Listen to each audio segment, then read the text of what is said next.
నమస్తే. నేను మీ కుప్ప పద్మిని. ఇన్నాళ్ళు మీ సపోర్ట్‌ని నాకందిస్తూ, మీ ప్రేమని నాకందిస్తున్న ప్రతి ఒక్కరికి కృతజ్ఞతలు. ఇప్పుడు చూడబోతున్న ఈ వీడియో కూడా ఖచ్చితంగా మీకు ఉపయోగపడుతుంది. లైక్, షేర్ అండ్ సబ్స్క్రైబ్ చేసి మీ ఇష్టాన్ని, అలాగే మీ సపోర్ట్‌ని నాకందించండి. అలాగే ఈ వీడియో పట్ల మీ అభిప్రాయాన్ని కామెంట్ సెక్షన్‌లో కామెంట్ చేసి నాకు తెలియజేయండి. నమస్తే. ఓం శ్రీ గణేశాయ నమః. ఓం శ్రీ విష్ణురూపాయ నమఃశివాయ. నమస్కారం అండి. 2024 మే 1వ తేదీ నుంచి గురుగ్రహ ఒక మార్పు అనేది జరగబోతున్నది. ఈ ఒక గురుగ్రహ మార్పు వలన ద్వాదశ రాశి లేదా ద్వాదశ లగ్నాల వాళ్ళకి ఈ ఒక గురుగ్రహ ఒక మార్పు వలన ఎలాంటి ఒక సిట్యుయేషన్స్ వాళ్ళకి ఎలాంటి ఫలితాలు అందబోతున్నాయి అనేది చూసుకుందాం. దానికన్నా ముందు ఇక్కడ గురుగ్రహము 2023వ సంవత్సరంలో మేషరాశిలో సంచారాన్ని చేశారు. ఈ 2023వ సంవత్సరంలో గురుగ్రహ ఒక మేషరాశి సంచారం ఏదైతే ఉందో, ఈ ఒక మేషరాశి సంచారం చేసేటప్పుడు గురువు ప్రతి ఒక్క జీవికి కూడా అంత పూర్తిగా శుభ ఫలితాలు ఇవ్వలేకపోయారు. ఎందుకు అంటే ఈ ఒక గురువు రాహుతో కలవడము, పైగా శని దృష్టి గురువు మీద ఉండడము. గురువు అంటే ఈ యొక్క శని గ్రహము కుంభంలో కూర్చొని తన ఒక తృతీయ దృష్టితో మేషాన్ని ఎప్పుడైతే చూశారో అక్కడే గురువు ఉండడము, అక్కడే రాహు ఉండడము, కొన్ని రాజకీయ విషయంలో అనుకోని చేంజెస్ మనం చూసాము. తర్వాత అనుకోని ఒక ప్రమాదాలు చూసాము. అయితే అంటే గురువు ఇచ్చే ఫలితాలు ఆయన ఇవ్వలేకపోయాడు. ఆయన ఒక్కడే ఉన్నప్పుడు ఆయన పూర్తిగా ఇచ్చే ఫలితాలు బావుంటాయి. ఆయన ఎప్పుడూ చెడు గ్రహాల ఒక కలయిక, చెడు గ్రహాల దృష్టి ఉన్నప్పుడు ఆయన ఆ ఫలితాలని ఎక్కువగా ఇవ్వలేకపోతాడు. అయితే ఈ ఒక 2024 మే 1వ తేదీ నుంచి 2025 మే 15వ తేదీ వరకు కూడా గురువు వృషభంలో సంచారం చేసేటప్పుడు ఏ గ్రహాల ఒక డిస్టర్బెన్స్ అనేది ఉండదు. రాహు, శని గ్రహ దృష్టి అయితే అస్సలు ఉండదు. అంటే ఈ ఒక సమయంలో కొద్దిగా గురువు ఫ్రీగా ఉంటాడు అని అర్థం. మంచి ఫలితాలు ఇవ్వడానికి అవకాశాలు ఉంటాయి. అయినా ఇక్కడ ఈ ఒక వృషభ రాశి అనేది శుక్రుడి యొక్క ఇల్లు అవుతుంది. అయినప్పటికీ ఈ యొక్క శుక్రుడు ఇంట్లో ఏ నక్షత్రాలు వస్తాయి అంటే కృతికా నక్షత్రం, రోహిణి నక్షత్రం, మృగశిర నక్షత్రం.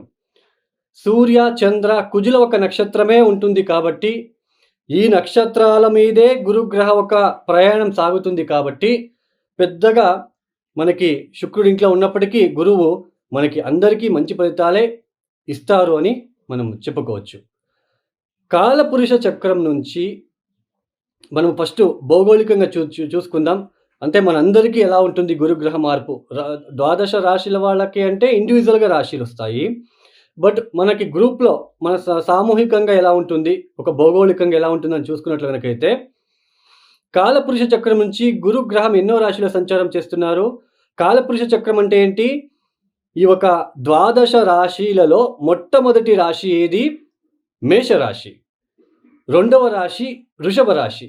అలాంటి రెండవ రాశిలో గురుగ్రహ యొక్క సంచారం ఏదైతే ఉందో, ఈ ఒక రెండవ రాశి అంటే ఏంటి? రెండవ స్థానానికి సంబంధించినది.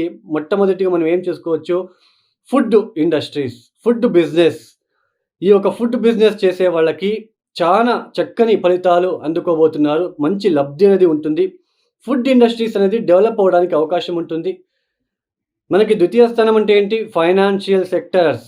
ఆర్థిక విషయంలో కొన్ని అభివృద్ధి మనము చూసుకోవడానికి అవకాశాలు ఉంటాయి అని చెప్పుకోవచ్చు. తర్వాత ఈ ఒక ద్వితీయ స్థానం అంటే ఏంటి? మార్కెటింగ్ అంటే మాట్లాడేది. ద్వితీయ స్థానం అంటే మాటలు. ఈ యొక్క కమ్యూనికేషన్ ఫీల్డ్‌లో ఎవరైతే పనిచేస్తున్నారో మార్కెటింగ్ సెక్టర్ కావచ్చు, తర్వాత ఈ యొక్క టీచింగ్ సెక్టర్స్‌లో పనిచేసే వాళ్ళకి, సో వీళ్ళందరికీ కూడా చాలా బాగుంటుంది అని చెప్పుకోవచ్చు. తర్వాత ఇంకేముంటుంది? ద్వితీయం అంటే ఏంటి? మన ఫేషియల్ అట్రాక్షన్, ఫేస్‌కి సంబంధించిన విషయం. ఫేస్ అట్రాక్షన్ అంటే ఏంటి? Beauty parlours, cosmetics. సో ఇవన్నీ ఏదైతే బిజినెస్ చేస్తున్నారో సో వీళ్ళందరికీ కూడా చాలా మంచి ఫలితాలు అందుకుంటారని చెప్పుకోవచ్చు.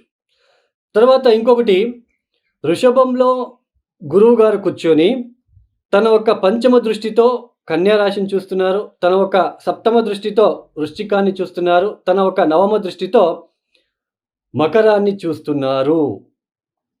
అంటే మీ యొక్క జన్మజాతకంలో కన్యా రాశిలో లేదా వృశ్చిక రాశిలో లేదా మకర రాశిలో గనక ఏదైనా గ్రహాలు ఉన్నప్పుడు ఆ ఒక గ్రహాల దశ నడుస్తూ ఉన్నట్లు గనక అయితే ఈ యొక్క గురువు గారి దృష్టి ఉంటుంది కాబట్టి సో ఇంకా మంచి ఫలితాలు అందుకోవడానికి అవకాశాలు ఉంటాయి.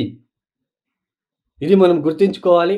మన దశాభుక్తులు మనం చూసుకున్నప్పుడు గురువు వచ్చినప్పుడు ఆ ఒక దశానాథుడి మీద దృష్టి ఏర్పడినప్పుడు ఆ ఒక దశ ఏమైనా ఇబ్బంది పెట్టినట్లు కనుకైతే గురు దృష్టి పడుతుంది కాబట్టి ఆ ఇబ్బందుల నుంచి బయటపడతామని చెప్పుకోవచ్చు.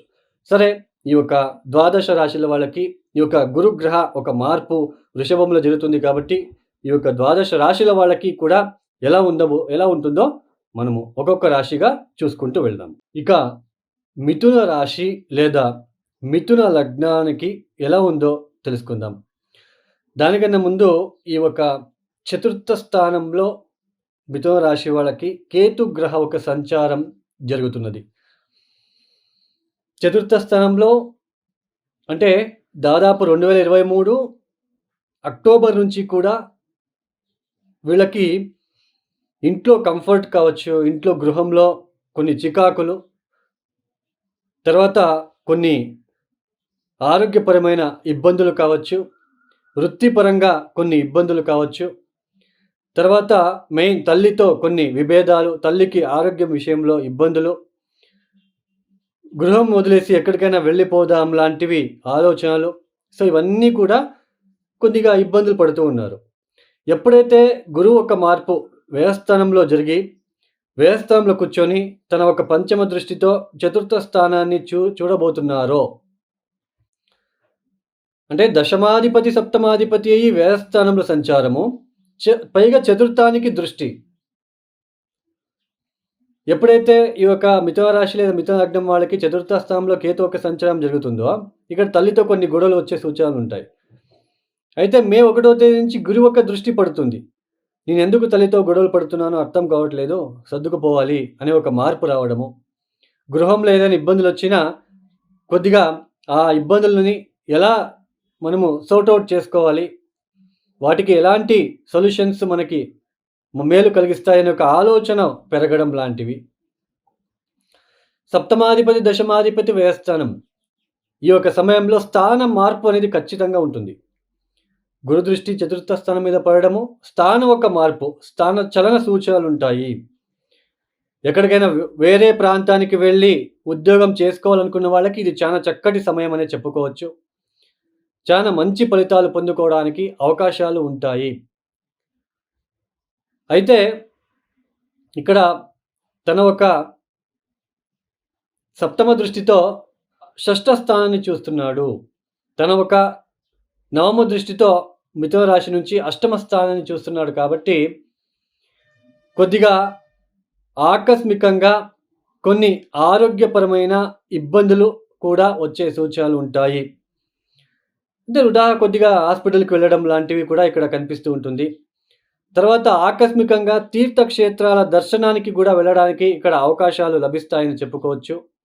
గృహ మార్పిడులు, ఉద్యోగ మార్పిడులు, ఉన్న స్థలం నుంచి వేరే ప్రాంతానికి వెళ్ళి అక్కడ ఉండవలసిన ఒక ప్రమేయం రావడము, ఇటువంటివన్నీ ఎక్కువగా ఉంటాయి ఈ ఒక సంవత్సరం మిథున రాశి లేదా మిథున లగ్నం వాళ్ళకి. మెయిన్గా ఆర్థికంగా వీళ్ళకి లబ్ధి ఉన్నప్పటికీ ఖర్చులు పెరగడము, ఆ ఖర్చులు ఎలాంటివంటే ఆకస్మికంగా ఉంటాయి. ఆకస్మికంగా వచ్చే ఖర్చులు ఇక్కడ సోదరుల నుంచి లేదా ఏదైనా ప్రాపర్టీ విషయంలో ఖర్చులు రావచ్చు, సోదరుల విషయంలో ఖర్చులు రావచ్చు, ఆస్తి తగాదాల నుంచి కొద్దిగా ఖర్చులు రావచ్చు. సో ఇలాంటి ఖర్చులు ఉంటాయి. ఆరోగ్యపరమైన ఖర్చులు, కుటుంబంలో ఎవరికో ఆరోగ్యపరమైన ఇబ్బందులు రావడము, వాళ్ళకి ఖర్చులు రావడము, ఇటువంటివన్నీ ఎక్కువగా ఉంటాయి. తర్వాత ఇక్కడ విద్యార్థులు కూడా చాలా జాగ్రత్తగా చదువుకోవాల్సిన ఒక ప్రమేయం ఉంటుంది. ఎందుకంటే చతుర్థ స్థానంలో కేతు గురు దృష్టి ఉన్నప్పటికీ కూడా ఇక్కడ మనకి మిథున రాశి లేదా మిథున లగ్నం వాళ్ళ ఒక స్టూడెంట్స్ ఎవరైతే ఉన్నారో చాలా జాగ్రత్తగా చదువుకోవాల్సిన ఒక సమయం అనే చెప్పుకోవచ్చు. మొత్తానికి 6వ స్థానము, అష్టమ స్థానం మీద, చతుర్థ స్థానం మీద దృష్టి పడుతూ ఉంటుంది.